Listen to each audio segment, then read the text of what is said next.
Hola a todos, yo soy Nadia, soy formadora en Pronoide y bueno, para que sepáis un poquito más de mí, mi área es el desarrollo de Java y distintos frameworks y hoy voy a estar presentando a uno de mis compis en la empresa que tiene una larga trayectoria y una trayectoria bastante interesante. Así que nada, vamos a presentar a Ramón. Ramón lleva desde 2017 en Pronoide. Y bueno, ahí nos va a contar un poquito algunas cosas, como por ejemplo, de cosas sobre su área. Su área es el área de Big Data y lleva mucho tiempo trabajando en esto, así que nos puede contar cosas bastante interesantes en lo que es este tema. Así que nada, hola, buenos días, Ramón. Buenos días, ¿Qué tal? encantado. Bueno, pues nada, ¿estás preparado para tus preguntas? A lo que queráis. Vale, pues antes de nada, primero de todo, ¿nos podrías contar un poquito cómo llegaste a Pronoide, a nuestra empresa? Pues tuve la tremenda suerte de coincidir en un curso que nos estaba dando un formador de Pronoide eh, en su día en Getafe, en los cursos de Getafe. Entonces le conocí a él y él me presentó pues a Fernando, Ujú, porque yo estaba recientemente despedido, había sido despedido pues del Banco Santander, que era donde yo estaba trabajando. ujú.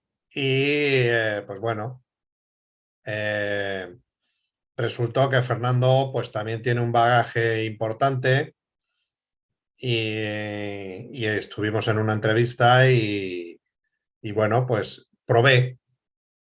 Yo nunca había sido profesor, pero probé. Y bueno, pues aquí me tenéis, ese es el resultado. De hecho, para los que no sepáis quién es Fernando, Fernando es uno de los fundadores de Pronoide. Entonces, pues es el pattern de Pronoide. Genial. Bueno, como decíamos, perteneces al mundo del Big Data y una de las preguntas, una de las cosas que nos interesaría saber es qué te llevó a entrar al mundo de Big Data, qué es lo que te empujó a ello. Pues fue llegar a un SIMO, una feria internacional que estaba en la Casa de Campo, donde una empresa americana que se llamaba, que ya no existe, se llamaba Sperry Univac, pues trajo un gran ordenador para verlo, para que lo viera todo el mundo. Y en aquella época, pues sabía el ordenador manejar 15 jugadas o 16, no recuerdo exactamente cuántas, de ajedrez. Y me llamó poderosamente la atención. Y dije que eso era lo que quería estudiar. ¿Y Eso fue cómo, lo principal. ¿Y cómo llegaste a estudiar todo esto? O sea, tú decías que este SIMO fue el que te hizo realmente que te gustara la informática y que quisieras estudiar esto, pero ¿cómo conseguiste llegar a esto? ¿Qué es lo que tuviste que hacer o qué? Cuéntanos un poco cómo fue tu historia de sumergirte en el mundo de la informática.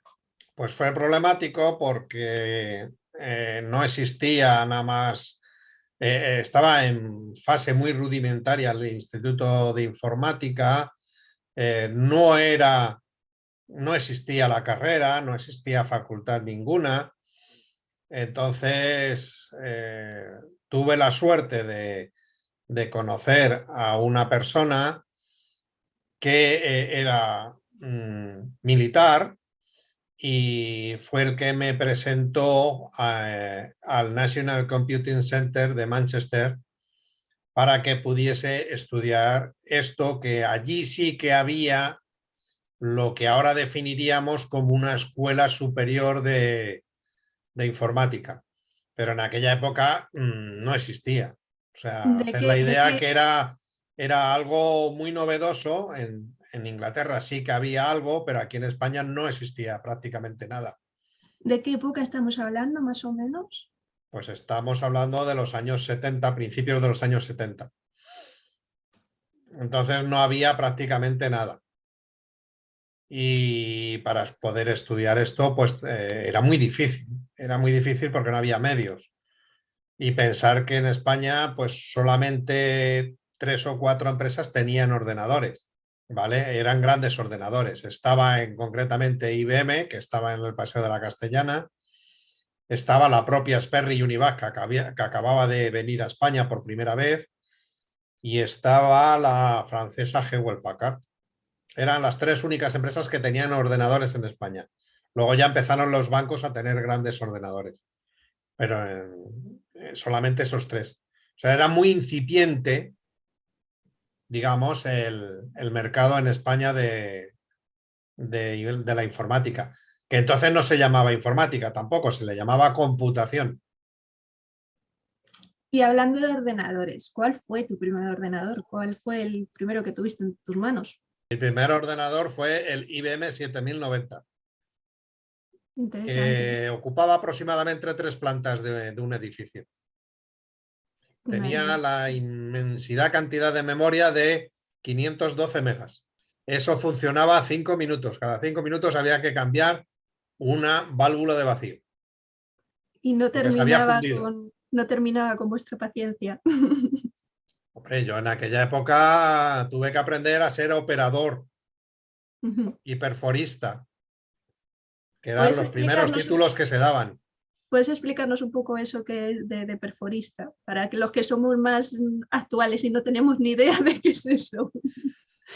Bueno, pues en aquella época, para pasar las instrucciones a los ordenadores, había que perforar unas fichas que eran papel, que estaban en papel, que iban perforadas en 2 líneas, una de arriba que era la de control y otra de abajo que era la iconográfica, que iba numerada del 0 al 10. La podéis ver en cualquier, si lo buscáis por internet, como ficha perforada de 80 columnas.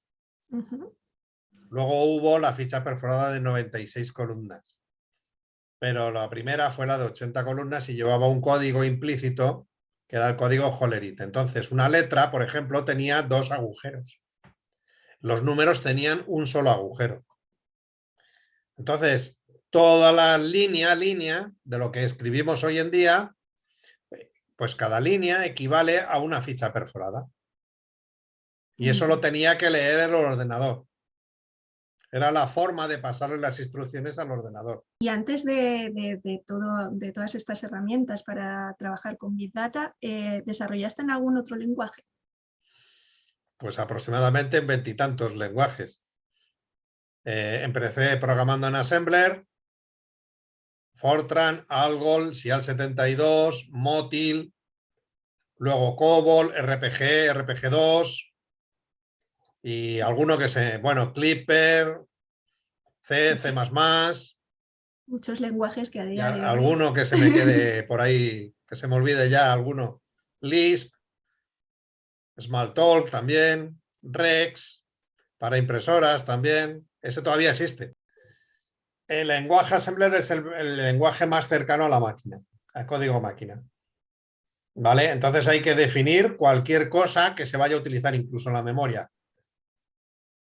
Hay que definir cuánta memoria vas a utilizar, qué lugares de la memoria, dónde se va a utilizar, y por lo tanto es el lenguaje más cercano a código máquina. ¿Vale? Pero el nivel de dificultad para los humanos es superior, porque tenéis que, digamos, decirle a la máquina exactamente lo que tiene que hacer. ¿Vale? ¿Y hay algún ¿Vale? lenguaje, lenguajes Luego salió posteriores a... Fortran. Ujú. Fortran, que es un lenguaje de orden matemático y que sus primeras versiones era lenguaje creado para y por matemáticos. Estaba creado, bueno, y físicos, podríamos decir, físicos y matemáticos. Con lo cual, toda la formulación matemática se comprendía. Pero, por ejemplo, escribir una frase significaba que teníais, por ejemplo, decirle hola mundo, que es muy típico en programación, significaba que me tenía que crear una raíz de caracteres y poner cada uno de los caracteres anidado para poner la palabra hola mundo. Madre mía. Y a crearme un bucle para que se imprimiera el hola mundo. O sea, no existía nada como un print ni nada No, por el estilo. no, era todo matemático. Luego sí ha salido otro lenguaje que era de comunicaciones, que se utilizó muchísimo para todo lo que era balística y todo lo que era misiles atmosféricos, que se llamó SIAL 72. El 72 es por el año en que nació y era de comunicaciones. Era un Interesante. lenguaje específico, nació a partir del Fortran y nació para todo el tema de comunicaciones entre aparatos que entonces, pues claro, no tenían la suficiente memoria que tienen ahora. Entonces había que aprovechar al máximo la memoria. Con una K tenías que hacer un montón de cosas. Em, ¿Podrías contarnos algún ámbito más en el que hayas trabajado, aparte pues, lo que sea pues, consultoras o banca o demás? ¿Has trabajado en algún sector más de la tecnología? Como, no sé. Sí, bueno, principalmente he trabajado en el sector banca. El sector bancario ha sido en mi vida laboral con el que más he trabajado para diferentes bancos. Pero pues también trabajé para polideportivos, para todo lo que es el sistema de entradas de polideportivos. Luego trabajé también para importación y exportación de mercancías, ¿vale? Y paso por aduana. También trabajé pues para algo tan precario y tan importante como control de inventario. Y luego trabajé pues para gestión también de Hacienda en una parte, pero bueno. Ahora, donde más laboralmente me he desarrollado ha sido en banca. Pero me consta que no solo has trabajado en eso, me consta que has tocado cosas de videojuegos. ¿Podrías contarnos un poquito de esa Bueno, ahí parte? fue anecdótico porque trabajé durante 6 meses. Al principio pues trabajé pues programando lo que entonces era principio de videojuegos, ¿vale? En concreto fue Dabu Simbel, que se hizo aquí en Madrid para los Martín. Y bueno, estuve 6 meses. Realmente no me gustó la programación de juegos. Era muy distinta de la... Se hacían assembler, pero bueno. Era muy distinta a cómo se podía hacer la programación Sí, se ordinaria. programaba por sprites. Era Ajá, programación por sprites. Y entonces lo máximo que podía permitirse era de 32 sprites. ujú. Ahora no tiene sentido. Ahora se utilizan otros sistemas bastante más complejos y el número de sprites ha disparado. Ahora estamos hablando de posibilidades brutales de 64 por cada zona. O sea, ahora ya los procesadores son brutales y los procesadores de gráficos en aquella época no existían. Entonces había que simular el movimiento de cada uno de los personajes y todos hacían assembler. Y, y otra pregunta.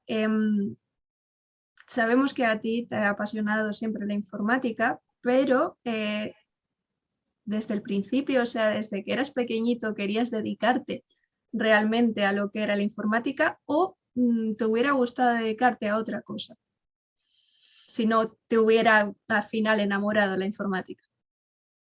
Bueno, a mí yo pertenecía en aquella época al sector de ciencias. Había dos ramas, era ciencias o letras. Yo elegí ciencias, pero básicamente porque las letras en latín se me daban muy mal. Fatal, el latín y el Te griego se me entiendo, daban horrorosamente mal. Entonces te me sentía entiendo. más cómodo con las matemáticas y las ciencias. Y elegí ciencias. Y dentro de eso, pues como me gustaban los niños, pues empecé a querer estudiar poricultura. Muy distinto. Y bueno, la anécdota fue pues que en aquella época pues estudiar poricultura estaba, digamos, vamos a decirlo así, mal visto que un hombre pues estudiara poricultura. Y entonces, pues bueno, duré unos meses simplemente en poricultura. Y fue cuando justamente llegó el SIMO y me cambió la forma de pensar y mis prioridades también. Dije que me gustaba más el tema de la computación. entrevista voy a preguntarte una cosita un poquito más desenfadada, que no tiene nada que ver con la tecnología ni nada, y es que nos cuentes un poquito, porque sé que tienes un hobby muy, muy guay, muy interesante, y quiero que nos cuentes un poquito sobre ese hobby. ¿Cuál es tu hobby principal? Mi hobby también vino impuesto. Fue en el año 2004 y la verdad es que estaba muy estresado por motivos laborales. Entonces, un compañero mío me dije, va, ¿por qué no nos vamos a hacer el Camino de Santiago? Y nos fuimos. Y eso me cambió notablemente la vida. O Me sea, que para cambió el ti orden de prioridades de mi vida, me cambió la forma de entender la vida y ahora llevo 14 caminos de Santiago hechos ya. una Ese es barbaridad. mi pequeño hobby. ¿Nos podrías recomendar una de las rutas del Camino de Santiago que sea interesante de hacer? Os puedo recomendar de las 14 que he hecho, a mí me encantaron 3. La más bonita, si os gusta el mar, es el Camino del Norte, Ujú, pero es duro. O sea, hay que ser consciente de que tenéis que tener una preparación física para hacerlo. ujú, Y si no os gusta el mar y os gusta la montaña, os recomendaría el Camino Primitivo. ujú. Y ahí el problema que tenéis es que tenéis que subir 3 o 4 veces montañas de casi 2000 metros. Uf, duro. Entonces Duro, también duro. es bastante duro. Vale. Y si queréis, digamos, ver de todo lo bueno y todo lo malo que tiene un camino histórico, pues yo os recomendaría la Vía de la Plata, La Vía de que la va Plata. desde Sevilla hasta Oviedo. Bastantes kilómetros, ¿eh? 1150. Sí, sí, una barbaridad. Pero Debe ser ese camino interesante. lo bueno que tiene es que tiene caminos preciosos, por ejemplo, por Extremadura, Ujú. y tiene caminos pues no tan bonitos cuando vas por toda la meseta castellana, y luego tienes montaña que tienes que atravesar toda la Sierra de León, todo lo de Oviedo. Y ya la última pregunta. Sabemos que en breves ya te jubilas y descansas por fin después de esta larga y magnífica trayectoria. Y nos gustaría saber si vas a echar de menos este mundo o ya necesitas un poquito de descanso. Bueno, pues por un lado sí, porque las exigencias de Big Data son fuertes. Hay que tener en cuenta que cada 3 meses te tienes que actualizar. Entonces, la exigencia mental es considerable. Y la edad no pasa en balde para nadie. La otra cosa es que cuando te jubiles, pues querré estar activo y entonces, pues peculiarmente a lo mejor echo en falta de vez en cuando esta actividad. Pero bueno, será a otro ritmo distinto. Entonces, espero no echar tanto en falta esto, pero bueno, no lo sé. Bueno, si no siempre te queda poder leer por tu cuenta cuando tengas ganas y demás y aprender más cositas. Muy Pues bien. muchas gracias, Ramón. Ha A sido un vosotras. placer escuchar tus historias de alguien que ha visto nacer prácticamente la informática. Así que muchísimas gracias.